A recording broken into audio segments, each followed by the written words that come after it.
Bienvenue dans le podcast Arnaque démasquée de Broker Défense. Bonjour. Aujourd'hui, on va se pencher sur Tsu. C'est une plateforme de trading crypto qui a l'air, comme ça, très pro. Oui, très pro, avec des slogans accrocheurs, du style maximiser les retours, enfin le genre de promesses qu'on entend souvent. Exactement. Maximizing returns with smart investment decisions, ce genre de choses. Mais bon, quand on gratte un peu le vernis high-tech, l'analyse, elle, raconte une autre histoire. Et ce qui est intéressant, c'est que ce n'est pas juste Tsu. Ça change de nom, on voit passer des jinanyuntu.com, des tushinews.com. Tout à fait. C'est une sorte d'avatar, l'arnaque se recycle. Alors commençons par le début. Qu'est-ce qui fait qu'on pourrait y croire comme ça au premier abord? L'apparence est soignée, non? Ah oui, très. L'interface est nickel, des graphiques dynamiques partout, ça a l'air vraiment performant. Et puis, ils utilisent tout le vocabulaire technique possible. Genre? Moteur de trading haute performance, innovation blockchain, agrégateur DeFi, système d'assurance sécurité, c'est des mots-clés en fait. Le but, c'est clairement d'utiliser ce jargon pour endormir la méfiance plus que pour décrire une réalité technique. J'ai vu ça aussi. Ils parlent de technologies avancées, Layer 2, cross-chain, IA, big data, et même une infrastructure mondiale CDN, Cloud Native. Ça en jette, mais est-ce que ça veut dire quelque chose de concret ici?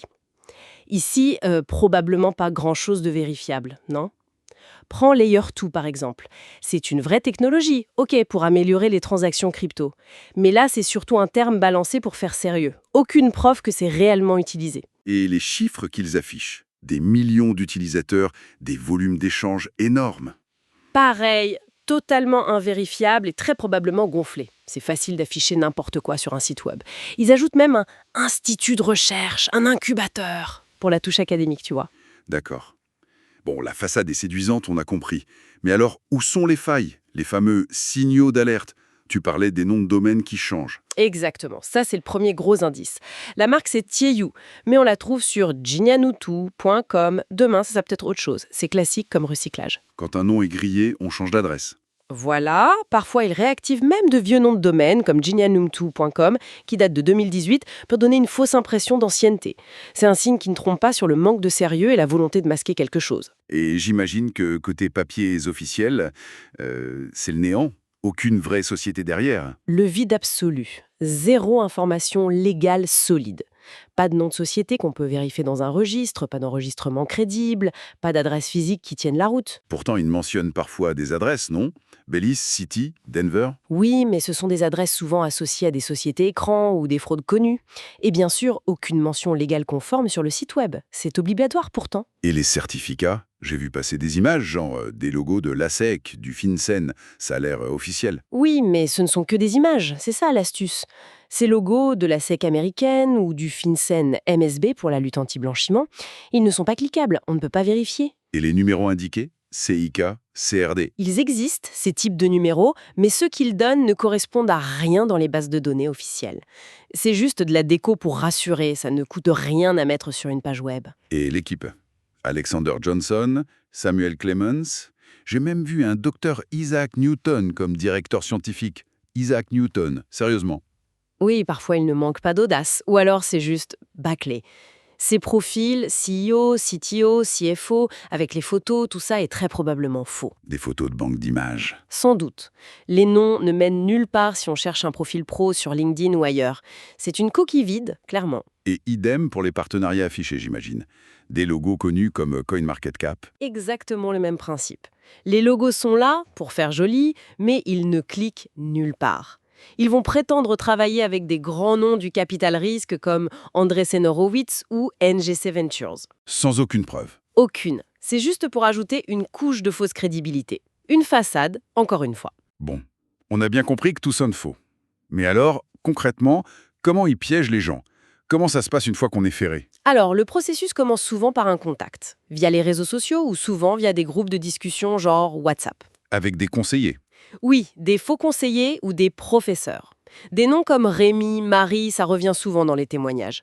Ils utilisent fréquemment des numéros en VoIP, donc via Internet, pour masquer leur localisation réelle. Et leur but, c'est quoi? Instaurer une relation de confiance. Ils sont très présents, donnent des conseils pour pousser à faire un premier dépôt sur la plateforme Tuayu ou son clone. D'accord. Et une fois que l'argent est déposé, alors là, tactique classique, parfois, pour bien ferrer la victime, ils autorisent 1 ou 2 petits retraits au début.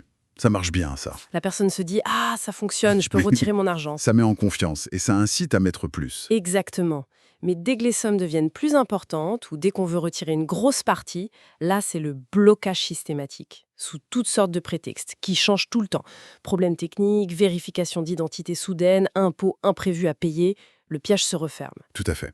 Et il y a une variante encore plus perverse, c'est le faux airdrop, Ah oui, c'est quoi? en dollars. Waouh! Et on peut les retirer? Justement, non. L'argent apparaît sur le compte, c'est très alléchant. Mais pour pouvoir les retirer, on te demande de verser un pourcentage de cette somme. Par exemple, payer 2% ou 10% de commission ou de taxes pour débloquer vos 100 000 USDT. Ah, d'accord. Et si on paie? On perd cet argent en plus et on ne récupère évidemment jamais les fameux 100 000 USDT qui n'ont jamais été réels. C'est un moyen de leur faire cracher un dernier billet avant de disparaître potentiellement avec la caisse.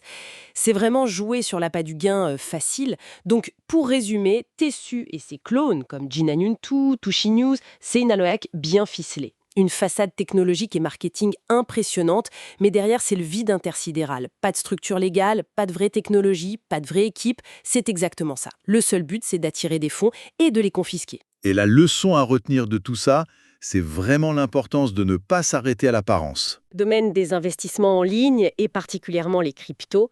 Une présentation léchée, un site web qui a l'air pro, du jargon technique, ça ne garantit absolument rien. Il faut creuser, vérifier les informations légales, chercher des avis indépendants, se méfier des promesses trop belles. La sophistication de la façade peut même être un indice, en fait. Parfois, oui. Plus c'est brillant en surface, plus il faut se demander ce qui se cache derrière. La vraie vérification, c'est d'aller au-delà du marketing.